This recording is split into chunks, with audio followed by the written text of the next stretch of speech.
That is exactly what King George says he's going to do. King George III says he's going to send a fully armed battalion to remind you of his love. He's going to make you stay. And that Hamilton song titled You'll Be Back, it's all about how he's telling the colonists that after their Continental Congress, you're not going to be able to go. And King George III will definitely be on this test along with the Olive Branch Petition, which you're going to learn about as kind of the last-ditch effort. The colonists say, King George III, let us go and let us be our own country. And King George III says, no way. The Second Continental Congress is where they meet and they say what we did in the First Continental Congress was not enough. We need to get together and we're going to be making even more changes. And we need to tell England that they need to leave us alone. So this is going to be your third essay option of the two that you can pick two of the three. And this is First Continental Congress was one. Now you have Second Continental Congress as well. And the other one was the symbolicness of the Boston Tea Party, how that isn't just dumping tea in the ocean or in the harbor. It's more of a symbolic gesture to the British that we don't need you. Thomas Jefferson will definitely be on this test as well, especially since he's the person that gets the credit for writing the Declaration of Independence. Thomas Paine is the one that writes Common Sense, that we use a lot of his thoughts and a lot of his theories on making our Declaration of Independence. So those are really important people, Thomas Jefferson and Thomas Paine, both named Thomas, and I'll make sure that they're not on the test like near each other together with both Thomases. Thomas Paine is really easy to remember, the common sense part, so hopefully that'll be something that will stick in your head when I explain that. And then why did the colonies choose to declare independence is basically because they gave King George III every opportunity to back off and give them their own country, and when he refuses, they basically say enough is enough. And then when we end this chapter, it is the official start to the American Revolution, that the colonies have said we are our own country and we're going to move forward without you.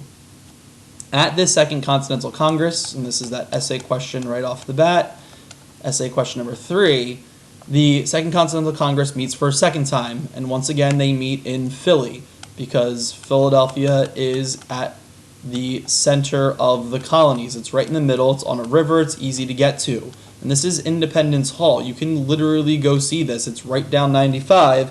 It takes about a half hour, 45 minutes to get there, depending on traffic. And that's not a lot of it's not something that a lot of kids can go to, something that you guys can get to rather easily as a major part of our history, the spot where the country got started. Many of the delegates were not yet prepared to leave the colonies and start their own country, but they have new people that are there, people that want to be a part of this process, people that are saying this is what we really need to be able to do. And one of those people that's there is Thomas Jefferson, who is going to be the guy that gets credit for writing the Declaration of Independence at the end. He eventually becomes president after George Washington, and there's this huge battle that goes on between him and the Adamses, and then eventually like Alexander Hamilton and Burr. It becomes this huge giant mess. After the Founding Fathers work together, they end up fighting each other as well. In this Congress, the Second Continental Congress, so this is more part of that essay question, they are able to have a lot of different ideas about what they can do to make their own country. And they decide that they're going to authorize the printing of money. So this is number 1. So this means that they're going to have one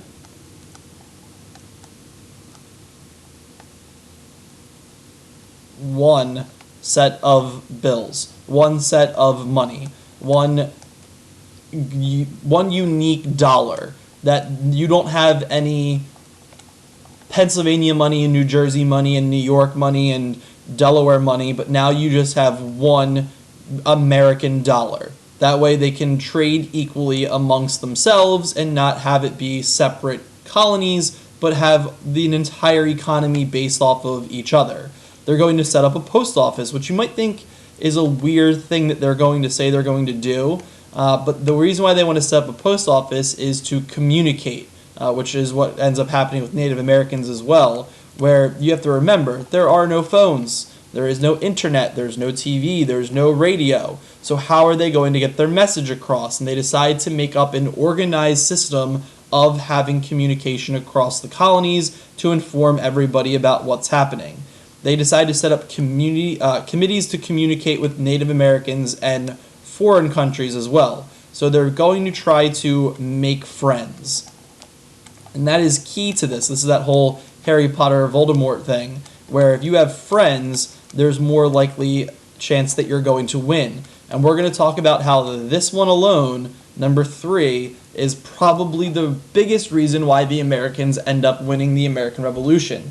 It's going to be their friends that all help them. It's France, it's Prussia, it is Spain, it's Cuba. It's the people that come and help them win that all really don't like the British anyway, so they're willing to help the Americans and give them the supplies and the money and the food and the training that they don't normally have.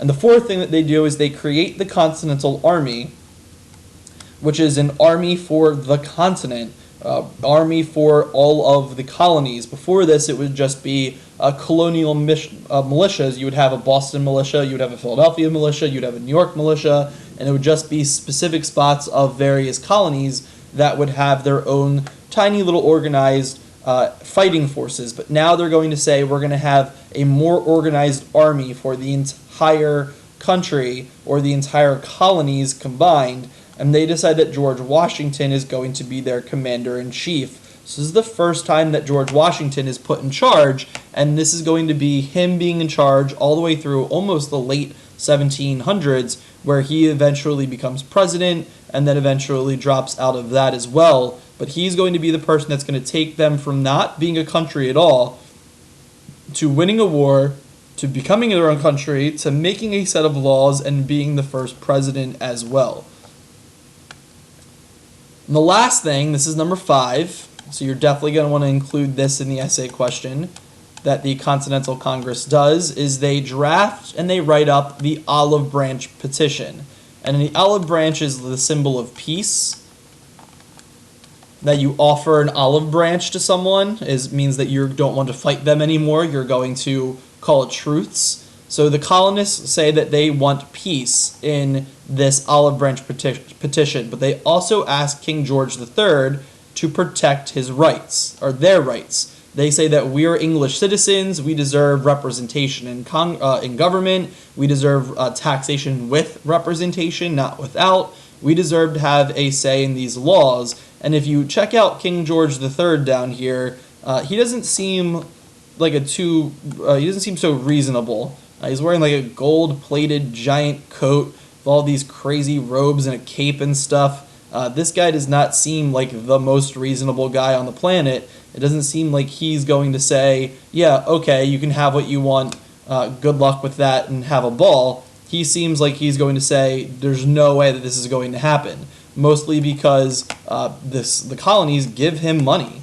They give him a lot of money. This is a huge source of funds. So if they're getting rid of the colonies, this money is all going to go away, and then he can't dress like this anymore. So he's definitely not going to like this. So instead of saying yes to the olive branch petition, King George III prepares for war instead. And he hires 30,000 German troops that would fight for the British. And this is going to be something we talk about a lot in Chapter 6. It has to be like a huge series of unfortunate events, very Lemony Snicket's, the book series, for the British to lose. And it's the fact that the Americans have friends, the fact that the Americans are fighting on their own land, the fact that the Americans have a better fighting style for that new land, the fact that the Americans are willing to die for their cause in order to win this war. And this is the opposite side of that the British hire mercenaries to fight for them. These German troops are fighting for money. They're not fighting for an ideal. They're not fighting for their freedom. They're more willing to basically live and lose so that way they can take their money and go back home, versus the Americans who are willing to die in order to win this war. And the reason why the British have to do this is because they've been fighting so many wars over so many years that they're actually running out of fighting aged people. They're running out of people that can go fight in a war. So they end up hiring German troops, and we're going to end up calling them the Hessians. And the Hessians are not going to fight until their last breath. The Hessians are more likely to just give up and move on than the American soldiers are. And basically the game plan was the British were going to come down through Canada, that the British were going to go through a land they already own. They're going to sail into the St. Lawrence River and then move their way down through New England, then down to the middle colonies, and then if necessary, down to the southern colonies. So the colonists decide to strike there first. Remember, the colonists have an advantage. They have an advantage of time, that they're able to be on the continent where it's actually going to be happening. They're on the continent already where the fighting will occur. So when they get a piece of paper that says the British are going to come to war, that means that the colonists have the opportunity to get a head start. They're able to start moving before the British are able to actually get there. So Washington is able to get to Boston before the British are. They're able to start to organize. By March of 1776, Washington has trained the British Army and has the army around Boston to help drive the British out entirely. That they're able to get this head start, this time advantage, is huge and key, that before they even write the Declaration of Independence, the colonies are able to at least set up some defenses before the British have a chance to get over and start the war. And by early 1776, it's like January, February, March, the Americans decide that maybe it is time that we actually have independence from Britain. There's this growing sense of just basically being scared that the British and King George III are going to say no to all of their requests, that there's no way they're ever going to just let us go. They're going to hang on to us as tightly as they can because we basically just give them money. And in January of 1776, there's a guy named Thomas Paine who writes a pamphlet called Common Sense. Basically, if we don't go for freedom, we're having a major problem. And you can remember Thomas Paine and Common Sense, that if you don't have common sense, you're probably going to experience a lot of pain. So those two go hand in hand. And in this, he calls for independence. And this is something that greatly influences the opinion of a lot of the colonists. And you can basically think of this as, once again, propaganda. That this is the colonists saying to their fellow peers that if we do not leave, our lives are going to be terrible. We need to make a decision to have our own government. We need to have our own country, and we'll be much better off that way. And there is a huge debate, like in that Farmers Reviewed song, and you have the Patriots and you have Loyalists arguing over, should we or should we not be doing this? And there are some that thought the colonies were not ready for their own nation yet, and this is correct. They were not. And we're going to talk about how after this war, they are completely unprepared to run their own nation. They end up making a whole set of laws, and then like 7 years later throwing out that whole set of laws and starting over because of the fact that there just wasn't enough planning. They didn't have enough infrastructure in place. They didn't have any idea what this new government was going to look like, and it ends up falling flat on its face before it really ever gets started. Some of them said that the war had already begun, so we might as well fight anyway, which is also correct.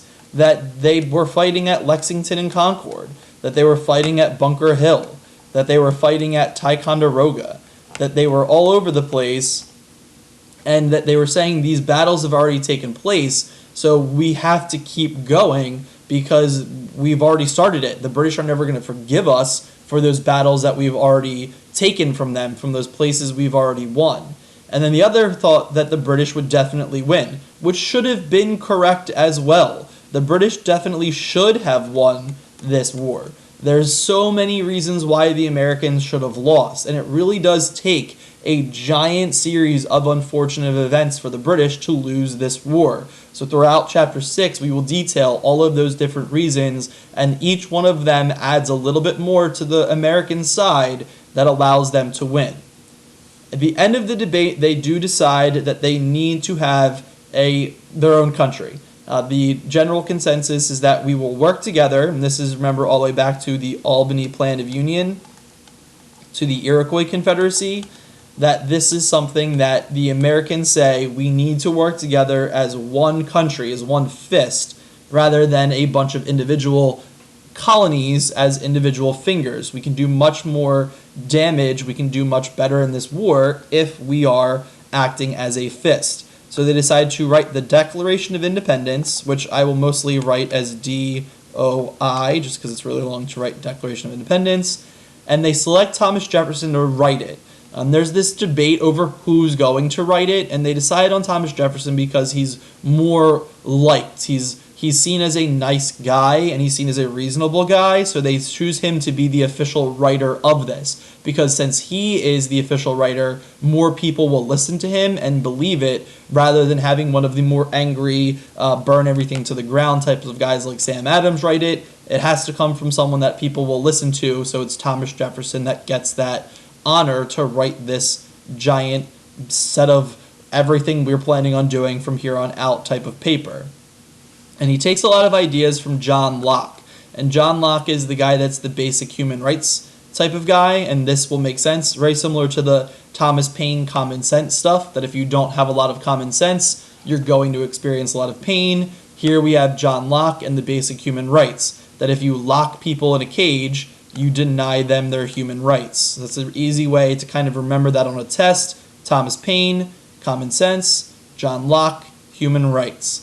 And those things include life, liberty, and the pursuit of property. Today, it's kind of been changed to life, liberty, and the pursuit of happiness. But those ideas come from him, that every human, no matter where you're born or when you're born, has the right to life, liberty, and property. And that the government should actually be the ones to protect those rights, not take them away from you.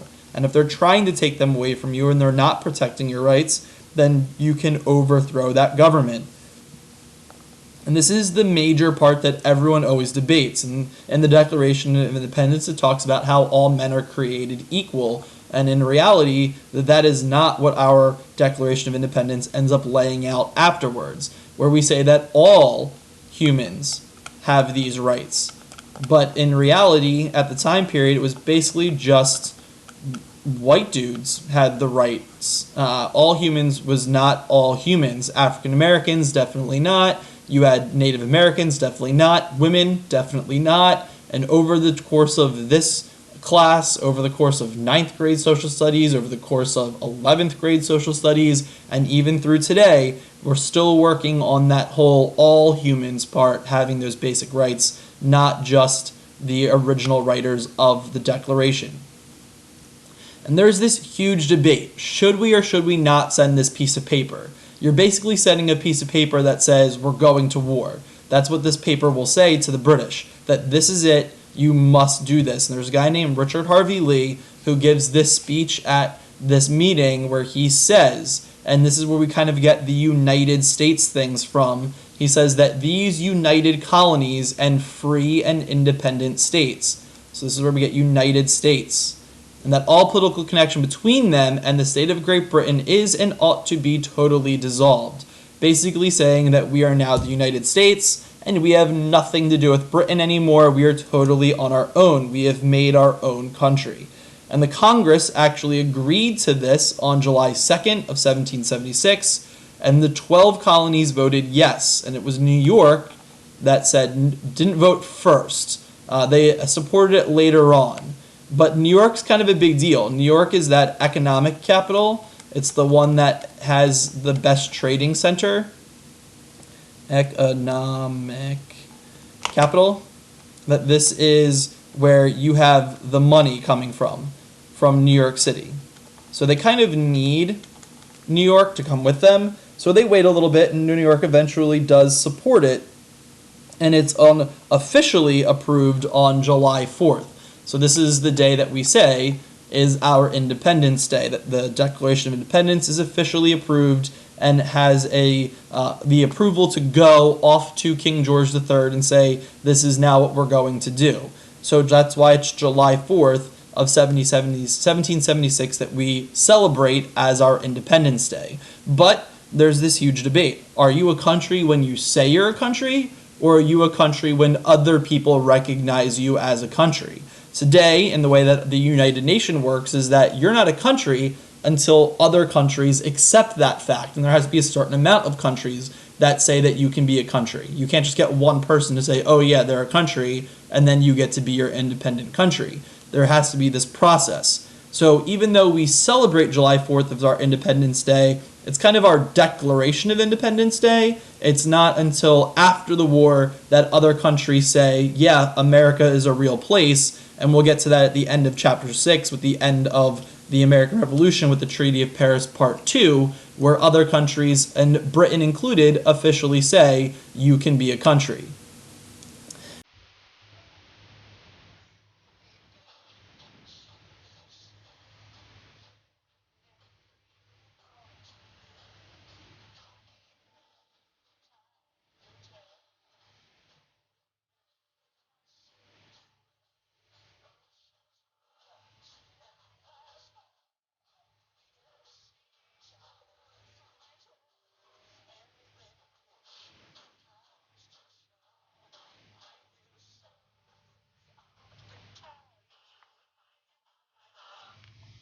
That is exactly what King George says he's going to do. King George III says he's going to send a fully armed battalion to remind you of his love. He's going to make you stay. And that Hamilton song titled You'll Be Back, it's all about how he's telling the colonists that after their Continental Congress, you're not going to be able to go. And King George III will definitely be on this test along with the Olive Branch Petition, which you're going to learn about as kind of the last-ditch effort.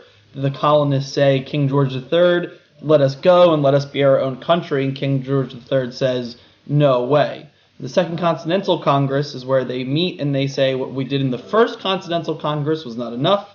We need to get together and we're going to be making even more changes. And we need to tell England that they need to leave us alone. So this is going to be your third essay option of the two that you can pick two of the three. And this is First Continental Congress was one. Now you have Second Continental Congress as well. And the other one was the symbolicness of the Boston Tea Party, how that isn't just dumping tea in the ocean or in the harbor. It's more of a symbolic gesture to the British that we don't need you. Thomas Jefferson will definitely be on this test as well, especially since he's the person that gets the credit for writing the Declaration of Independence.